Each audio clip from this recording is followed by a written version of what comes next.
Hello everyone and welcome back to my channel. In today's One Piece Treasure Cruise video, surprise surprise, Arena is back and the new one is versus Sasaki. We are going to challenge it at the maximum difficulty, the 12-star difficulty or the 50 stamina difficulty, and by using the 3 teams I will showcase in this video, you can defeat this arena on literally easy mode. So without further ado, let's get to them. Team number 1 will be using Halloween Ace as captain, his Super Evolution, and also the new V4 Big Mom. For this team to work we need some supports. Specifically I am going to use V3 Marco as a chain boosting support for the final stage on Ace. Then another damage boosting support will be V1 Rare Recruit Beppo on Low. He's a color affinity booster for Cracker, Low and Shirahoshi. Super easily replaceable with the Rare Recruit Int Towel Nami if you have her, but might as well show Beppo some love. Of course, he is attached on Halloween Law, and then we have free-to-play Custard support on Shirahoshi, so we can lock her matching Rainbow slot in the final stage, which cannot be manipulated by Sasaki after his revive, and then we can easily defeat him again. I'm not certain if both the damage boosting supports are needed, so if you miss Marco for example, just not use him, only use the color affinity boosting support and you should be fine. For our ship, we are using the Whale Sharks for easier perfects and more damage. We are also using Rare Recruit Int Cracker, who can give Big Mom access to her super type ability. We have Shirahoshi fully limit broken, not limit break plus, because you need to start off with rainbow slots. And in stage number 1 and also 2, you need to stall for your specials and also absorb hits, so Big Mom can reduce her own special. 2 turns of reduction for every hit, and have in mind, it is important to keep the rainbow slot on your captains and Halloween Law, the highest damaging units for stage number 3, so you can beat that stage without using a special.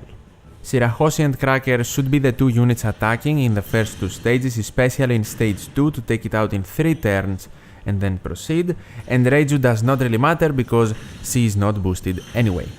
When entering stage number 3, all of our specials should be maxed, especially the bottom row ones, because Who's Who will rewind them and lock them, but Ace's captain ability deals with it. And now we are ready to attack, starting from the mobs with Reiju, then Cracker and Shirahoshi, and then of course the units with rainbow slots to easily beat this stage.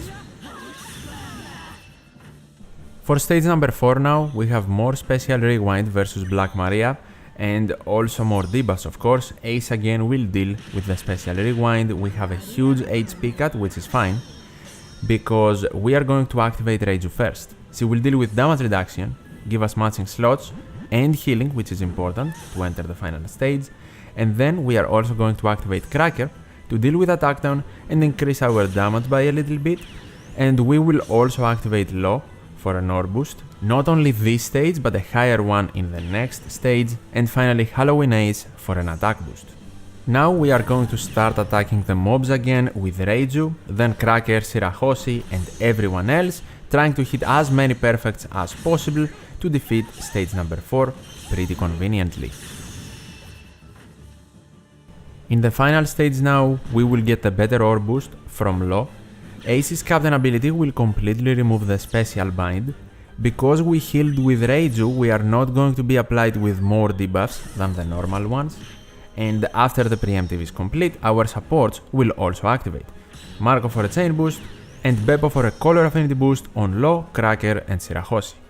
Now it is time for specials, and first you want to activate Shirahoshi to remove paralysis, guarantee a rainbow slot on her, which Custard support will lock. Then we activate Big Mom to make all of the other slots TND, meaning matching, apply the debuffs to the enemies, get a conditional attack boost and also a base attack boost for 3 turns, and now without activating the super type, we are ready to defeat the enemies. Start with Reiju attacking the mobs again, then Ace and Big Mom, and now the 3 color affinity boosted units by Beppo, Shirahoshi, Cracker and Law will attack Sasaki to defeat him. When Sasaki revives, he will revive at 16 million HP, and Big Mom's burn will reduce that a good amount, which is nice, and we will also have block slots every unit other than Shirahoshi, who we locked a rainbow slot on and it cannot be manipulated. Now we activate the super type special of Big Mom to get a color affinity boost for all of our units, and we start with Reiju, attack with every unit that has a block slot ending on Shirahoshi, who has the rainbow matching slot, to easily defeat Sasaki for good.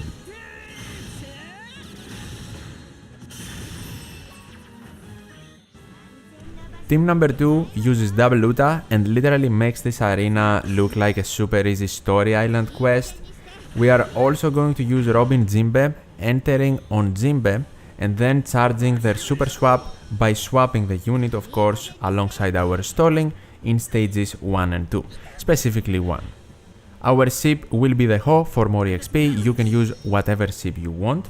And we are also going to use stat boosting supports because we do not need anything specific. This team is extremely strong. Something you can keep in mind though, keep the super swap of Robin Jinbe for stage number 3. Very similarly to the previous team, you want to enter stage number 3 with all of your specials maxed out, especially the ones from the bottom row units, because they will get rewinded and then special locked, and we want them max so Uta's captain ability can actually give us back the specials of the bottom row units without us doing any specific action.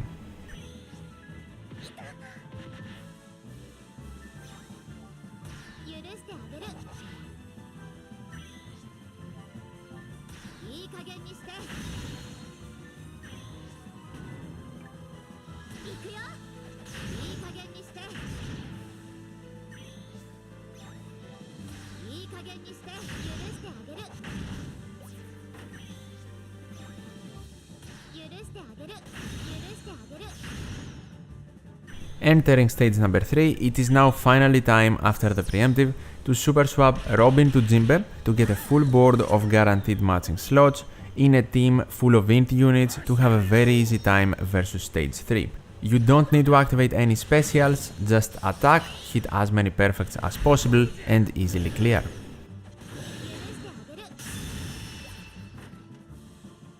Entering stage number 4 against Black Maria and her goons, it is finally time to activate specials. First of all, after the preemptive, we are going to activate one Uta special to get her unique boosting effect, the attack boost and ore boost, and that way we also gain access to her superclass. The second Uta special comes right after to make all of the block slots matching, lock them for 2 turns, and also give us a 3-turn chain boost, and then activate one superclass to increase the attack boost and ore boost in the final stage, while also getting some healing. For more healing and the color affinity boost, but also reducing the resistance against cerebral attacks for the enemies, activate Chopper, and then activate Jinbe to reduce the attack down and damage reduction of the enemies, while also getting a base attack boost. There are 3 enemies. If you manage to hit all of your perfects to defeat them, then you will carry over Chopper's color affinity boost in the final stage. Worst case scenario, you don't. I didn't here, but you don't need to anyway. Without Chopper's color affinity boost, we can still easily beat the final stage. Uta will remove paralysis with her captain ability. We will have the attack boost and ore boost increased, the chain boost of course, and we want to activate Nami, who resists special bind, to remove it from everyone, so we can activate Yamato to make all of the int slots guaranteed Wano and locked, so we will have them Wano after the revive as well. Not necessary to activate the other superclass, just attack, starting from the mobs with Yamato and then everyone else to easily defeat Sasaki for the first time. Now after his revive, nothing really changes. We still have an attack boost and an ore boost, and a higher one because of Uta's special, and we still have Wano slots. So again, we attack Sasaki to defeat him for good this time and clear the quest.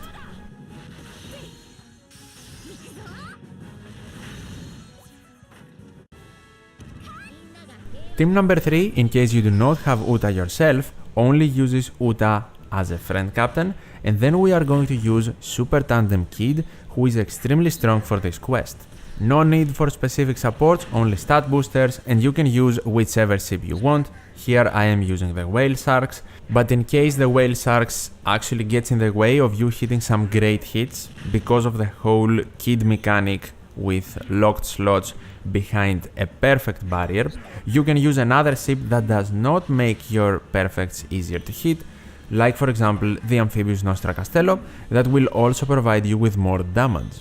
In stage number 1, you just stall for your specials. By stage number 3, you want all of your specials maxed out, especially the bottom row unit ones, because that way Uta will actually get their specials back after the Who's Who rewind without you activating any specials, only with her captain ability, but because they are special locked, they need to be maxed when they are rewinded. Kid immediately has his superclass ability ready to go because I am using Hit and Wire, so if you do not have them, you need to let Kid HP cut you enough for him to gain his superclass ability by stage number 3. Super easy to do, and by the way, do not worry about Kid's HP cut, we are going to get a huge HP cut in stage 4 anyway.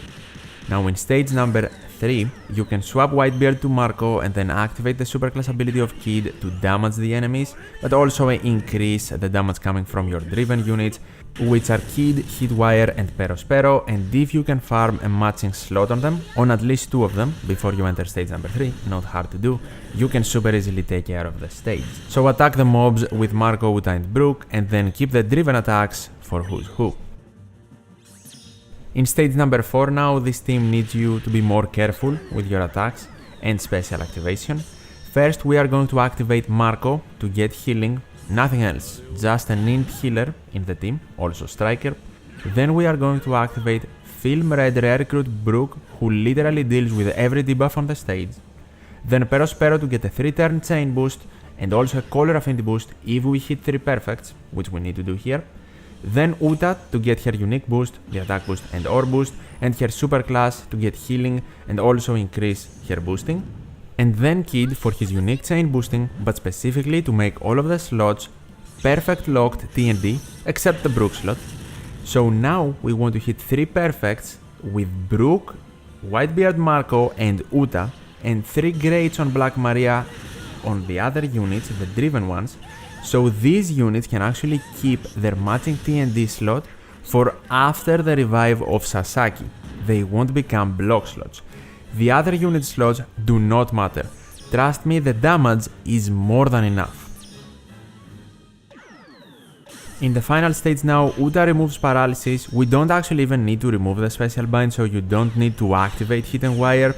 We will get the color affinity boosting from Perospero though, and we still have the chain boosting and Uta's boosting, and we are immediately ready to attack, starting with hitting perfects on Brook, Whitebeard Marco and Uta, then 2 greats with Hitwire and Perospero to defeat the mobs, and 1 perfect with Kid on Sasaki to destroy him for the first time. Kid loses his matching slot, but now the block slot won't be applied on Perospero and Hitwire. That's more than enough with Uta's attack boosting and ore boosting for us to beat Sasaki again. So attack with all of the block slot having units, Brook, Whitebeard Marco, Uta and Kid, and then with the matching slot units, hit 2 perfects, lose the locked slots, but also beat Sasaki.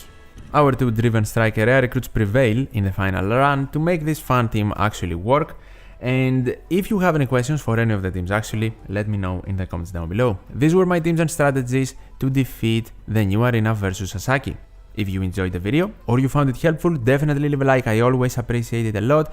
And if you want more One Piece Treasure Cruise content, definitely subscribe to the channel.